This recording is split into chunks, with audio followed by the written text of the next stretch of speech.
Good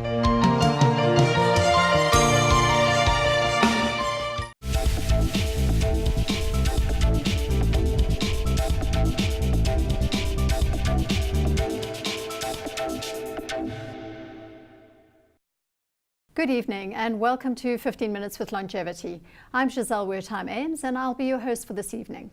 I hope you'll stay with me for your weekly dose of health advice. Tonight we're discussing the subject of sleep and why it is so very important to develop a sleep routine. Joining me in the studio is Dr. Dave Koton. He's from the Snore Clinic in Rosebank, as well as Dr. Arien van der Merve, who is a general practitioner and medical director of health stress management in Pretoria. We're going to look at the importance of getting enough sleep. Now, I was traveling recently in America and I actually went to a media conference, and what astounded me at this conference was Arianna Huffington, who is the founder of the Huffington Post, gave a speech to a whole group of media professionals and CEOs of large media groups, and her subject matter was not about the internet or media, it was about how we should all get enough sleep. And she's not a doctor or anything, but she seems to have become like a champion of sleep in America. So I thought, really, when I considered this, in South Africa, we don't really have a huge amount of noise going on about the importance of sleep. Yet, I think, Arien, you know as a practitioner how important it is for one's general health. Can you tell us why? Yes, it is actually, and it plays a huge role in nearly every single chronic disease of lifestyle or health challenge we have. So much so that when we do, from an integrative medicine perspective, we do health screenings, that's one of the first questions is, how much do people sleep? We actually need 8 hours of sleep per day, per night then, in quiet and darkness, just for our physiology to be able to cope. So it's of extreme importance, and it's one of the main things that people build up. It's like a sleep deficit, and that then leads to very high stress levels, even more so than just having the daily stresses and strains that we have. So it's really important to know how much we need to sleep. And we've seen quite a bit of research coming out about the link between a lack of sleep and also weight gain, which I find very interesting. Yes, it's because of cortisol, which is the stress hormone. Now, we need it in the mornings to wake up, is that surge of cortisol, but during the night it has to come down, and melatonin, which is our recovery hormone, has to increase, and that only goes up after 4 hours of sleep in darkness and in quiet, and cortisol then would come down. So if we don't rest properly, we would then have an increase in cortisol. It doesn't go down properly during the night, and one of cortisol's functions is then increased weight gain, especially around the abdominal area, because the body is experiencing stress. So one of the things, it's cold and hunger, and the best way to protect is cortisol to have our pantries around our tummies and our waist. So it's a really important thing that when we even do weight assessments is to ask people how they sleep, what is their environment like, the colors, how dark is it, because we have to have the darkness for the cortisol levels to go down and melatonin to increase. Now, of course, when we think of sleep problems, we always think of people snoring, and I think you have this kind of stereotype, which is the guy in the bed snoring.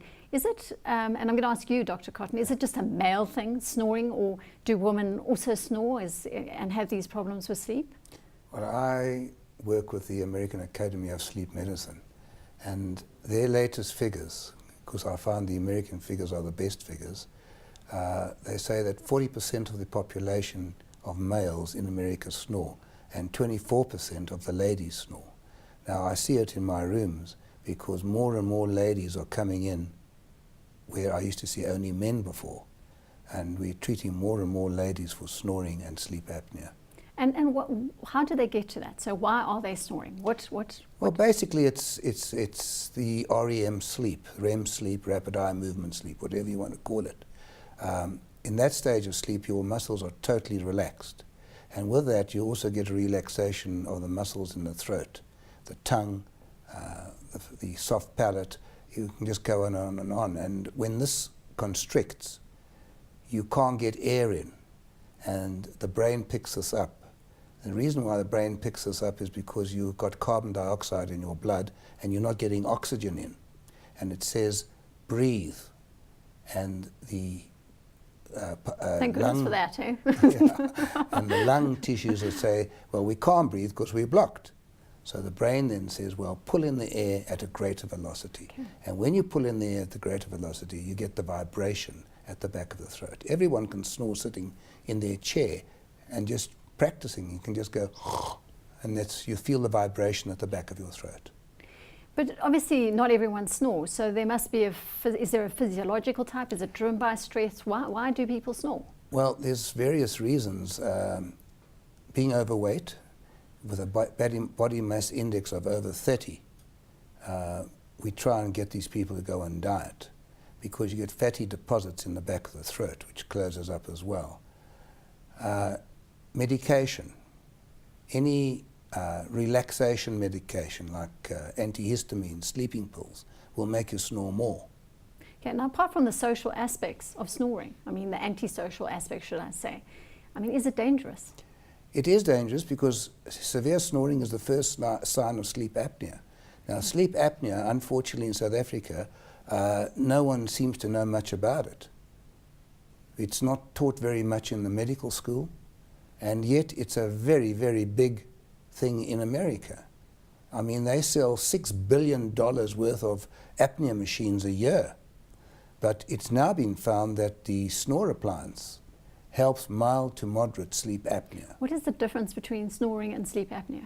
Well, sleep apnea is when you stop breathing. You get the partner coming in with the culprit and saying, he stops breathing during the night and I get so worried. You can stop from 10 to 30 to 40 to 50 seconds.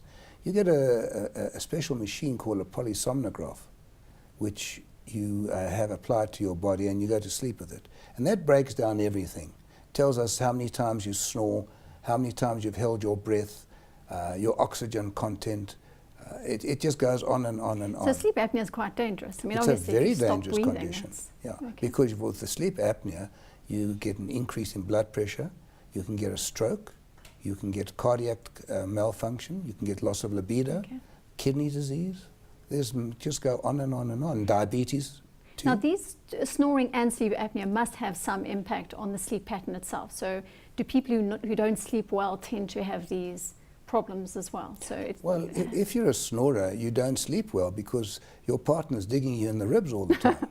And your partner's is also not sleeping well. Yeah. So the next day you feel tired, grumpy, moody, whatever you want to call it, and it does have an effect, you know. And then going on to sleep apnea, there are more fatal accidents in America from sleep apnea, lack of sleep, than from drunk driving. Oh. Sure, that's quite a Well, they statistic. say that you have a 15% chance, increase of chance of having a fatal accident with lack of sleep. Is there a time when you get too much sleep? Because we're talking about sleep deprivation, but is there a time, and do you see it in your clinic and do you see it in yours, where people are actually sleeping too much? Yes, it's definitely so that it's one of the symptoms of depression, for instance, that people either sleep too much or they can't sleep. So you don't know what's first, the chicken or the egg. But definitely one can sleep too much because then you feel a bit, you know, fuzzy and you can't think clearly and your energy levels are actually quite low. So there is definitely an ideal sleep time, and that's probably between 7 and 8 hours. And even if you do night shift work, you've got to then catch up during the day. Again, it having to be quiet and dark. So there's definitely an optimal sleep period. Okay, now I've heard about this power napping story, that if you don't get a good night's sleep, have a little power nap, 20 minutes to an hour. Is that really good for you, or doesn't that hamper your ability to fall asleep properly in the evening? No, not at all. I mean, a power nap, it needn't even be 20 minutes. It's literally where you nod off. I mean, we all experience it. We all experience it over not naturally. Yes, over on a Sunday when Yeah. you just relax and you just nod off for literally a few Yeah. minutes and you wake up completely refreshed. That's a power nap. Okay, but how can we teach ourselves during the day to do that? You know what, when I do my stress management workshops, I tell people start a new fashion where you sit behind your desk after lunch, because that's when our natural biorhythm dictates that we just take a little bit of a nap. It's literally 2 or 3 minutes. And you lie back in your chair and you put some cucumber slices on your eyes and or even your cold tea bags from your relaxing tea that you've just had, and you just lie back and nod off for a few seconds, rather than fighting that urge to rest the whole afternoon. If you can do that for 5 to 10 minutes, you will be much more productive in the afternoon. So a power nap is an excellent thing, you know, to learn how to relax at will, even during the day, and then find that you're more alert afterwards. Okay. Can I add to that? Yes. Sleep apnea, when you find that people fall asleep in the afternoon, they're sitting at their desk, they're getting up and going to have a cup of coffee, then they come back, then they'll have work for 10 minutes, and then they'll go and get a drink of water. And when they eventually get into their cars, they can just about drive home. Now, that is sleep apnea, and that's the danger. So they fall asleep and they say they're having a power nap, but they're not. Okay. They're actually sleeping because of the sleep apnea. That's if they have the sleep apnea. And loss of production in America last year was $150 billion due to lack of sleep, due to sleep apnea. And it was $48 billion medical for car accidents. Those are frightening statistics. I'm sure probably in South Africa we wouldn't be far off, obviously on a smaller scale given the population. I'm going to ask you a quick question. What is the best position to sleep in your scientific opinion?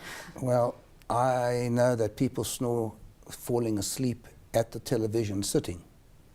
They may, and the polysomnograph gives you your position during the night. Okay. Left side, back. You'll be more severe on your back. So you should sleep on your side. But it doesn't mean that you will be less severe. You know, you will still snore. Okay. It doesn't matter what position you're in. Okay. Arien, I'm going to ask you, there must be some health tips that, how do we sleep better? How do we get into a proper sleep routine? Because I hear people with stories about having to take drugs and those don't even work because they just have this constant sleep deprivation. Yeah, that's a really important point. First of all, don't watch television before you go to bed, especially not anything to do with action and violence, because it puts us in our beta brainwave and the active mind. And even though we say we know it's a TV show, it goes into the subconscious mind and we don't sleep well. So that's the first thing. Second of all is to really do a sleep ritual, especially if you struggle to fall asleep, because it's what I call the monkey chat in our minds. When we lie down, we start thinking, I forgot to do this, I've got to remember to do that. And that's why you can't sleep, because we need to switch from beta brain to alpha rhythm, and then from alpha to theta and then delta, which is the different degrees of how we sleep and wake up during the night. The problem with sleeping tablets is that they switch us off from beta into delta, and then we wake up feeling exhausted and depressed because we didn't follow our our rhythm. So sleep rituals, really important. Sleep rituals, and I'm sure keeping the cell phone, PCs and all that stuff out of your bedroom and curtains shut and dark. I have a glass of milk next to my table. Yes, I'm one of those people. Okay, it's been great talking to you. Thanks for coming through. I hope you're going to get a good night's sleep tonight. I'm certainly going to. Well, that's it for tonight's show, and I hope you'll join me next week. We'll be speaking to Gideon Novak. He's the CEO of Discovery Vitality, and Azette Juster, who's a registered dietitian from EOH Health. And we're going to be looking at the importance of eating healthy and maintaining a healthy lifestyle. So have a great week. Take care, and as always, stay healthy.